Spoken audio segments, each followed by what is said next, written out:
आदाब, सत श्री अकाल। स्वागत है आप सभी का आपके अपने YouTube चैनल में। बहुत टाइम बाद हम लोगों की मुलाकात हो रही है, लेकिन अब आपका एक तो आरओ का एग्जाम है, पेट का एग्जाम है, इसके अलावा यूपी पुलिस का एग्जाम आ रहा है, एसआई का एग्जाम आ रहा है। इन सारे एग्जाम के जीके जीएस को टारगेट करेंगे, बहुत अच्छे तरीके से तैयारी करेंगे। देखिए, जीके जीएस का जो सिलेबस होता है वो सिलेबस आपका बहुत ब्रॉड होता है, तो आप पूरा सिलेबस तो पढ़ नहीं सकते। अगर पढ़ लेंगे तो पूरा सिलेबस याद नहीं हो सकता। आप सबने अक्सर कई बार पढ़ा होगा। तो हमें क्या करना है, एक टॉपिक के कुछ इंपॉर्टेंट पॉइंट डिस्कस करने हैं। उन पॉइंट को डिस्कस करेंगे जहां से क्वेश्चन पूछा जाता है। तो अगर आप बहुत अच्छे तरीके से तैयारी करना चाहते हैं और कम टाइम में ज्यादा तैयारी करना चाहते हैं, बहुत अच्छे नंबर स्कोर करना चाहते हैं, तो आपका हमारे चैनल में स्वागत है। आज हम हाई कोर्ट के बारे में डिस्कस करेंगे। हाई कोर्ट से जुड़े जितने भी इम्पोर्टेंट पॉइंट होंगे आज उसमें डिस्कस करेंगे। इसका एक और पार्ट आएगा। अगर आपने इन दोनों को तैयार कर लिया तो हाई कोर्ट से जुड़े सारे क्वेश्चन को आसानी से सॉल्व कर पाएंगे। तो अपनी क्लास को स्टार्ट करते हैं। आर्टिकल 214 214 आर्टिकल में उल्लेख है कि प्रत्येक राज्य का एक हाई कोर्ट होगा। 2 से अधिक राज्यों का भी एक हाई कोर्ट हो सकता है, लेकिन हर राज्य का एक हाई कोर्ट होगा। जैसे यूपी और राजस्थान का हाई कोर्ट मिला के एक संयुक्त हाई कोर्ट बनाया जा सकता है, लेकिन वो यूपी का भी हाई कोर्ट होगा, राजस्थान का भी हाई कोर्ट होगा। आर्टिकल 215 में उल्लेख है हाई कोर्ट एक अभिलेखी न्यायालय है। अभिलेखी न्यायालय का तात्पर्य क्या होता है? हाई कोर्ट जो डिसीजन में निर्णय देगा, इसके निर्णय को अभिलेख के रूप में सुरक्षित रखेंगे।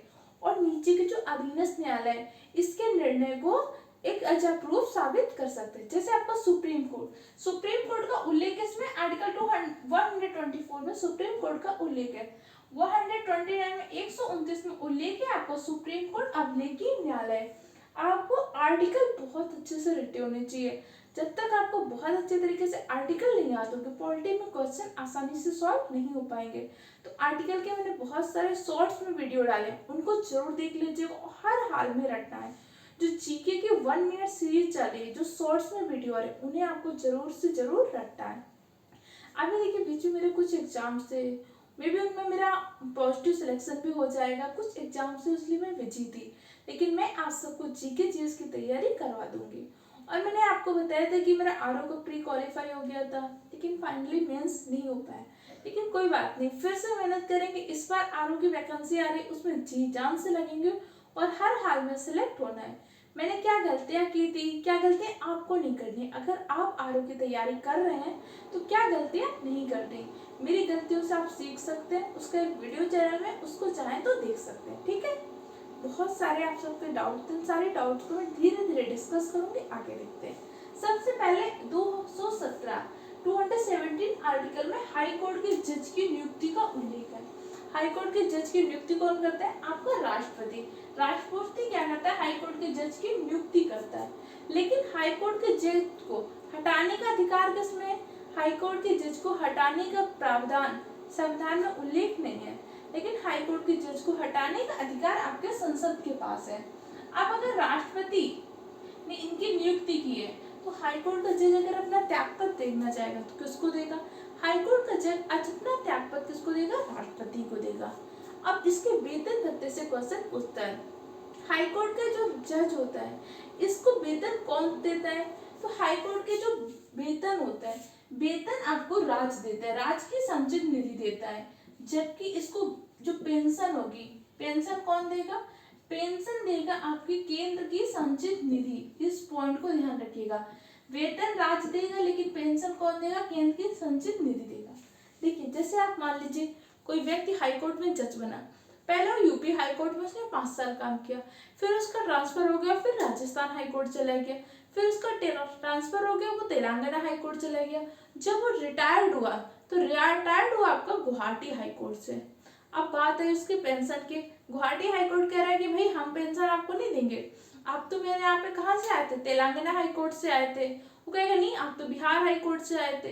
तो पेंशन देगा कौन? ऐसी समस्या ना उत्पन्न हो जाए, इसीलिए जो हाई कोर्ट के जज की पेंशन होती है, पेंशन आपकी केंद्र की संचित निधि पे भारित होती है। जबकि वेतन का अर्थ होता है राज्य की संचित निधि पर भारित होता है। जिस राज्य में वो जॉब कर रहा है उस राज्य की संचित निधि के द्वारा हाई कोर्ट के जज को वेतन दिया जाता है। समझ में आ रहा है? स्पीड थोड़ी सी ज्यादा है क्योंकि सारे पॉइंट पढ़ाने और कम टाइम में पढ़ाने हैं, लेकिन आप सब मैनेज कर लीजिएगा। ओके, एक और बात जो ध्यान रखनी है, त्यागपत्र किसको देगा? राष्ट्रपति को देगा। नियुक्ति कौन करता है? राष्ट्रपति करता है। लेकिन इसको हटाएगा कैसे? दो आधार पे, या तो इसका कदाचार साबित हो जाए या असमर्थ। या तो आप दिखा दीजिए कि इन्होंने संविधान का उल्लंघन किया, अतिक्रमण किया, किसी भी प्रकार का कदाचार किया है, मिसबिहेवियर किया है। या फिर क्या आप दिखाइए कि हाईकोर्ट का जज असमर्थ है, वो अपना काम सही से नहीं कर पा रहे। कदाचार और असमर्थता दो आधार पर हाईकोर्ट के जज को उनके पद से हटाया जा सकता है।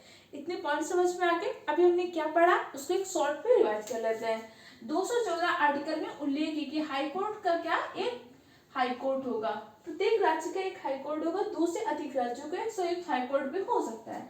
आर्टिकल 215 में हमने पढ़ा हाईकोर्ट कैसा होगा? एक प्रकार का अभिलेखीय न्यायालय होगा। 217 में हमने क्या पढ़ा? हाईकोर्ट के जज की नियुक्ति का उल्लेख है। हाईकोर्ट के जज की नियुक्ति कौन करता है? राष्ट्रपति। हाईकोर्ट का जज अपना त्यागपत्र किसको देता है? राष्ट्रपति को देता है। हाईकोर्ट को जज को हटाने की व्यवस्था किसके पास है? संसद के पास है। संसद में बिल कैसे 2/3 बहुमत से पास कराना पड़ता है। हाईकोर्ट के जज को वेतन कौन देता है? राज्य की संचित निधि पर भारित होता है। और हाईकोर्ट के जज की पेंशन केंद्र की संचित निधि पर भारित होती है। इतने पॉइंट समझ में आ गए? अगला होता है आर्टिकल 226। 226 में क्या उल्लेख है? रिट का उल्लेख है। हाईकोर्ट के रिट पावर का उल्लेख है। जिससे आपने पढ़ा था आर्टिकल 32 में सुप्रीम कोर्ट रिट जारी करता है, लेकिन रिट जारी करने के मामले में सुप्रीम कोर्ट से ज्यादा पावरफुल आपका हाई कोर्ट होता है।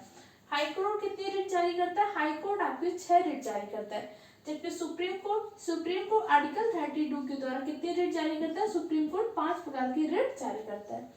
सुप्रीम कोर्ट कब रिट जारी कर सकता है? जब आपके मौलिक अधिकार फंडामेंटल राइट का हनन होगा। फंडामेंटल राइट के हनन पर आपका सुप्रीम कोर्ट रिट जारी करता है। लेकिन आपका हाई कोर्ट मौलिक अधिकार के साथ साथ जो विधिक अधिकार है, कानूनी अधिकार है, लीगल राइट के हनन पर भी आपका हाई कोर्ट रिट जारी कर सकता है। तो आर्टिकल 206 में क्या हाई कोर्ट की रिट का उल्लेख किया गया। क्लियर हो गया? इतने पॉइंट समझ में आगे देखते हैं। आर्टिकल 241 में उल्लेख है कि राज्य के साथ साथ आपके यूटी में भी हाई कोर्ट हो सकता है। हमारे यहाँ पे दो ऐसी यूटी हैं जहाँ पे हाई कोर्ट है। एक तो आपको दिल्ली का अपना खुद का हाई कोर्ट है। दूसरा हाई कोर्ट आपका बन रहा है Ladakh Jammu Kashmir high court. Ladakh Jammu Kashmir high court Ladakh और जम्मू कश्मीर का संयुक्त हाई कोर्ट है। अभी हाल ही में इसका शिलान्यास किया था हमारे चीफ जस्टिस ऑफ इंडिया ने जाके, जम्मू कश्मीर में बन रहा है। क्लियर? ध्यान रखिएगा। इसके अलावा ये दोनों हाईकोर्ट की स्थापना कब हुई? अक्सर एग्जाम में पूछता है। 1862 में कलकत्ता, बम्बई और मद्रास हाईकोर्ट की स्थापना हुई थी। कलकत्ता हाईकोर्ट की स्थापना हुई थी, इसके बाद आपका बम्बई हाईकोर्ट की स्थापना हुई थी और मद्रास हाईकोर्ट की स्थापना हुई थी। भले हमने इन शहरों के नाम बदल दिए हैं, लेकिन इन हाईकोर्ट के अभी भी वही नाम है। बम्बई का नाम बदलकर मुंबई कर दिया गया है, लेकिन हाईकोर्ट का नाम अभी भी बम्बई हाईकोर्ट है।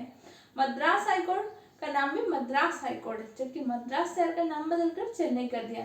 तो 1862 में कलकत्ता, बम्बई और मद्रास हाईकोर्ट की स्थापना हुई थी। इसके बाद सेकंड हाईकोर्ट वैसे तो चौथा हाईकोर्ट है, लेकिन वो 3 हाईकोर्ट की एक साथ स्थापना हुई थी। इसके बाद जो हाईकोर्ट की स्थापना हुई थी आपका इलाहाबाद हाईकोर्ट, कहाँ पे? आपके प्रयागराज में स्थित है और ये उत्तर प्रदेश का हाईकोर्ट है। इसकी स्थापना कब हुई थी? 1866 में इलाहाबाद हाईकोर्ट की स्थापना हुई थी। इतने सारे पॉइंट्स समझ में आ गए, चीजें समझ में आ गई। मैं आपको चीजों को बार बार रिवाइज कराऊंगी ताकि आपको क्लास में चीजें याद हो जाए। एक बार जल्दी से शॉर्ट में समझ लीजिएगा। हाईकोर्ट का उल्लेख इसमें 214 में उल्लेख है कि प्रत्येक राज्य के एक हाईकोर्ट होगा। 215 में उल्लेख है कि आपका हाईकोर्ट कैसा? एक अभिलेखीय न्यायालय होगा। 217 में हाईकोर्ट के जज की नियुक्ति का उल्लेख है। 226 में हाईकोर्ट की रिट पावर का उल्लेख है। हाईकोर्ट 6 प्रकार की रिट जारी करता है। मौलिक अधिकार और विधिक अधिकार के उल्लंघन होने पर हाईकोर्ट रिट जारी करता है। 241 में उल्लेख है कि यूटी का भी हाईकोर्ट हो सकता है। हमारे इंडिया में 2 यूटी हैं जिनका अपना हाईकोर्ट है। एक तो दिल्ली का अपना हाईकोर्ट है, दूसरा जम्मू कश्मीर लद्दाख के हाईकोर्ट का शिलान्यास हो चुका है। इन्फॉर्मेशन कैसी लगी कमेंट सेक्शन में बताइएगा। चैनल को सब्सक्राइब कर लीजिए। वीडियो कैसा लगा इसका फीडबैक कमेंट सेक्शन द्वारा दीजिएगा। और अगर आप मेहनत करना चाहते हैं और हर हाल अपना माँ बाप का सपना पूरा करना चाहते हैं तो अच्छे से पढ़ाई करिए। कोई दिक्कत हो जल्दी से पूछ लीजिएगा।